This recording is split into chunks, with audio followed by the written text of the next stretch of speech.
ছাত্ৰ-ছাত্ৰীসকল, আগৰ ক্লাছত প্ৰগতিৰ সোণালী বাট নামৰ পাঠটিৰ কিছু আলোচনা আগবঢ়োৱা হৈছিল। আজি পাঠটিৰ পৰৱৰ্তী অংশখিনি আলোচনা কৰিবলৈ লোৱা হৈছে। সকলোৱে কথাখিনি মনোযোগেৰে শুনিবা। আমি পাঠটিৰ প্ৰথমতে পাইছিলোঁ যে এখন হাইস্কুলৰ প্ৰকাণ্ড খেলপথাৰ এখনত এটা আত্মসহায়ক গোটৰ মহিলাসকলে এখন প্ৰদৰ্শনী পাতিছিল। আৰু সেই প্ৰদৰ্শনীখন চাবলৈ মানুহৰ যথেষ্ট সমাগম ঘটিছিল আৰু সকলোৱে প্ৰদৰ্শনীখন চাই যথেষ্ট উৎসাহিত হৈ পৰিছিল। আৰু সেই প্ৰদৰ্শনীখন পতা আত্মসহায়ক গোটৰ মহিলাসকলৰ লগতে প্ৰদৰ্শনীখন চাবলৈ অহা প্ৰত্যেকজন মানুহ উৎসাহিত হৈ পৰিছিল। আৰু যিসকল নিবনুৱা আছে, যিসকলে চাকৰি বিচাৰি হাবাথুৰি খাই ফুৰিছে, তেওঁলোকেও এটা নতুন পথৰহে সন্ধান পাইছে। তাৰ পিছত পাঠটিত কৈছে যে এনে উৎসাহৰো কাৰণ আছে। বুৰঞ্জীৰ পাত মেলিলে প্ৰাচীন ভাৰতীয় সমাজত নাৰীৰ ক্ষমতা আৰু শক্তিৰ বহুতো নিদৰ্শন পোৱা যায়। অৰ্থাৎ ভাৰতবৰ্ষৰ ইতিহাসত অতি প্ৰাচীন কালৰে পৰাই নাৰীয়ে পুৰুষসকলৰ সমানে শিক্ষা, সাহিত্য, ধৰ্ম, ৰাজনীতি আদি সকলো ক্ষেত্ৰতে সীমিতভাৱে হ'লেও অৱদান আগবঢ়াই আহিছে।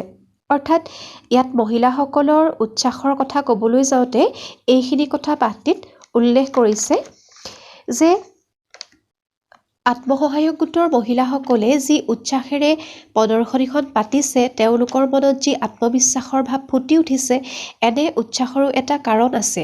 সেই কাৰণটো হ'ল যে বুৰঞ্জীৰ পাত মেলিলে প্ৰাচীন ভাৰতীয় সমাজত নাৰীৰ ক্ষমতা আৰু শক্তিৰ বহুতো নিদৰ্শন পোৱা যায়। আমি এটা কথা জানো যে শাৰীৰিকভাৱে পুৰুষ আৰু মহিলাৰ মাজত যদিও পাৰ্থক্য আছে, কিন্তু মানসিকভাৱে কৰ্মৰ ক্ষেত্ৰত মহিলাসকল কিন্তু অতীজৰে পৰা পুৰুষৰ সমানে সমানে বৰ্তমানলৈকে আগবাঢ়ি যাব পাৰিছে। আৰু অতি প্ৰাচীন কালৰে পৰা নাৰীয়েও সকলো দিশতে পুৰুষৰ সমানে আগবাঢ়ি যাব পাৰিছে। তেওঁলোকেও পুৰুষৰ সমানে অৱদান আগবঢ়াইছে। এই ক্ষেত্ৰত আমি গাৰ্গী আৰু মৈত্ৰেয়ীৰ দৰে প্ৰচুৰ জ্ঞানৰ অধিকাৰিণী মহিলাৰ কথা ক'ব পাৰোঁ। গাৰ্গী আৰু মৈত্ৰেয়ী আছিল প্ৰাচীন কালৰ দুগৰাকী জ্ঞানৰ অধিকাৰিণী নাৰী। গাৰ্গী এগৰাকী সৰ্বগুণী আৰু বিদুষী মহিলা আছিল। তদুপৰি তেওঁ বৈদিক যুগৰ এগৰাকী দাৰ্শনিক আৰু গণিতজ্ঞ আছিল। খ্ৰীষ্টপূৰ্ব 700 মানত তেওঁৰ জন্ম হৈছিল আৰু তেওঁৰ ব্ৰহ্মজ্ঞানৰ বাবে তেওঁক ব্ৰহ্মবাদিনী বোলা হৈছিল। প্ৰবাদ আছে উপনিষদৰ মতে যে মহাৰাজ জনক ৰজাই আয়োজন কৰা দাৰ্শনিকসকলৰ এখন মেলত তেওঁ উপস্থিত আছিল আৰু আত্মা পৰমাত্মা সম্পৰ্কে বৈদিক ধাৰণাৰ আধাৰত তেওঁ সুন্দৰ যুক্তি দাঙি ধৰিছিল। ঠিক তেনেদৰে গাৰ্গীৰ দৰে উপনিষদৰ যুগত আৰু এগৰাকী বিদুষী নাৰীৰ কথা পোৱা যায়। তেওঁ আছিল মৈত্ৰেয়ী। তেওঁ ঋষি যাজ্ঞবল্কৰ পত্নী আছিল আৰু বৃহদাৰণ্যক উপনিষদত এওঁৰ বিষয়ে যি উল্লেখ আছে, তাৰ পৰা বুজা যায় যে তেওঁলোকে একাগ্ৰতাৰে সত্যৰ অন্বেষণ কৰিছিল। আৰু এই দুগৰাকী মহিলাই আগৰ যিবিলাক ধৰ্ম সম্বন্ধীয় আলোচনা, সভা সমিতি আদিত পুৰুষৰ সমানে অংশগ্ৰহণ কৰিছিল। সেই সময়ত এইবোৰত পুৰুষৰ অংশগ্ৰহণৰ যিটো হাৰ, তাৰ তুলনাত মহিলাৰ সংখ্যা নগণ্য আছিল। তথাপি গাৰ্গী আৰু মৈত্ৰেয়ীৰ দৰে মহিলাই প্ৰাচীন কালৰে পৰা ধৰ্ম সম্বন্ধীয় আলোচনা বা সভা সমিতি আদিত অংশগ্ৰহণ কৰিছিল আৰু তেওঁলোকেও সাহিত্য সম্বন্ধে, ৰাজনীতি সম্বন্ধে বা ধৰ্ম সম্পৰ্কে বিভিন্ন ধৰণৰ কথা জনসাধাৰণৰ মাজত প্ৰচাৰ কৰি দিব পাৰিছিল। আৰু গাৰ্গী আৰু মৈত্ৰেয়ীক লৈ কিছুমান প্ৰচলিত কথা আছে যে তেওঁলোকে নিজৰ যি জ্ঞান, সেই জ্ঞান নিজৰ কৰ্মৰ জৰিয়তে মানুহক দেখুৱাবলৈ সক্ষম হৈছিল। কিন্তু এইসকল ভাৰতৰ নাৰী সমাজৰ একো-একোটা উদাহৰণহে। এনেধৰণৰ আৰু বহুতো মহিলা আছে যিসকলেও এনেধৰণে পুৰুষৰ সমানে বিভিন্ন দিশত অৱদান আগবঢ়াইছিল। কিন্তু এইবোৰ ভাৰতৰ নাৰী সমাজৰ সুদীৰ্ঘ ইতিহাসত এক জিলিকনিহে মাথোন। বিভিন্ন কাৰণত নাৰী সমাজলৈ ধীৰগতিত অমানিশাৰ অন্ধকাৰ নামি আহিল আৰু এটা সময়ত তেওঁলোকৰ কাম কাজ ঘৰৰ চাৰিবেৰৰ মাজত সীমাবদ্ধ হৈ পৰিল। অৰ্থাৎ গাৰ্গী আৰু মৈত্ৰেয়ীৰ দৰে মহিলাই পুৰুষৰ সমানে বিভিন্ন দিশত অংশগ্ৰহণ কৰিছিল বা বিভিন্ন দিশত অৱদান আগবঢ়াইছিল। কিন্তু ভাৰতীয় সমাজত পিছত এনেকুৱা এটা পৰ্যায় আহিছে যে ছোৱালী জন্ম হ'লেই পৰৱৰ্তী এনেকুৱা এটা পৰ্যায় আহিছে যে তেওঁলোকে কোনো ধৰণৰ শিক্ষাৰ পোহৰ পোৱা নাছিল। নাৰীসকলৰ কাম কাজ কেৱল ঘৰৰ চাৰিবেৰৰ মাজতে সীমাবদ্ধ হৈ পৰিছিল। কিন্তু আজি আমি যেনেদৰে নাৰী আৰু পুৰুষ সমানে আহি শিক্ষা গ্ৰহণ কৰিব পাৰিছোঁ, সকলো দিশতে সমানে অংশগ্ৰহণ কৰিব পাৰিছোঁ, কিন্তু ভাৰতীয় সমাজত এনেকুৱা এটা সময় আছিল য'ত ছোৱালীক কেৱল ঘৰৰ ভিতৰতে আবদ্ধ কৰি ৰখা হৈছিল।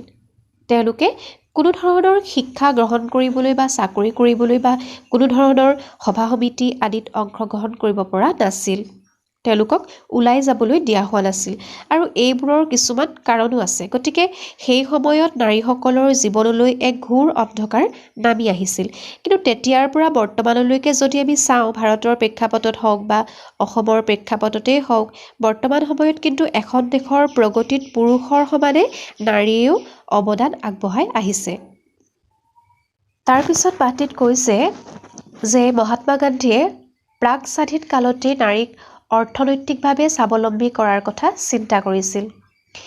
এতিয়া ভাৰতৰ স্বাধীনতা লাভৰ আগৰ কথা কৈছে যে মহাত্মা গান্ধীয়ে স্বাধীনতাৰ আগতেই প্ৰাক স্বাধীন কালতেই ভাৰতবৰ্ষৰ নাৰীসকলক অৰ্থনৈতিকভাৱে স্বাৱলম্বী কৰাৰ কথা চিন্তা কৰিছিল। যিহেতু এখন দেশ স্বাৱলম্বী হ'বলৈ হ'লে সেই দেশৰ নাগৰিকসকল স্বাৱলম্বী হ'ব লাগিব, আত্মনিৰ্ভৰশীল হ'ব লাগিব। এই ক্ষেত্ৰত খাদী উদ্যোগেই আছিল গান্ধীজীৰ প্ৰথম পদক্ষেপ। তেওঁ গংগামেন মজুমদাৰ নামৰ এগৰাকী বিধৱা মহিলাৰ দ্বাৰা গুজৰাটৰ সবৰমতী আশ্ৰমত খাদী কাপোৰ উৎপাদনৰ পাতনি মেলিছিল। আৰু মহাত্মা গান্ধী যেতিয়া অসমলৈ আহিছিল, তেতিয়া আমাৰ অসমীয়া মহিলাসকল যিহেতু আগৰে পৰা বোৱা কটাত এই দিশত যথেষ্ট আগ্ৰহ আছিল, সেই কথাটো মহাত্মা গান্ধীৰ চকুত নপৰাকৈ থকা নাছিল। তেওঁ যেতিয়া অসমলৈ আহিছিল, তেতিয়া অসমীয়া মহিলাসকল এই ক্ষেত্ৰত যথেষ্ট আগ্ৰহ বুলি জানিব পাৰিছিল আৰু সেয়েহে তেওঁ অসমীয়া শিপিনীয়ে বোৱা কাপোৰ দেখি স্তম্ভিত হৈ মন্তব্য কৰিছিল যে অসমীয়া শিপিনীয়ে কাপোৰত সপোন ৰচিব পাৰে।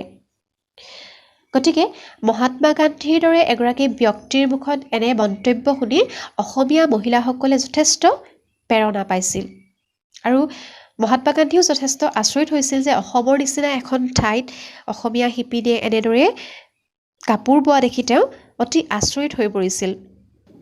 এই মন্তব্যটো তোমালোকে মনত ৰাখিবা। আৰু আজি আমি পাঠটিৰ এইখিনি কথা আলোচনা কৰিলোঁ। পাঠটিৰ পিছৰ কথাখিনি পিছৰ ক্লাছত আলোচনা কৰা হ'ব। তোমালোকে সকলোৱে আজিৰ কথাখিনি মনোযোগেৰে শুনিবা।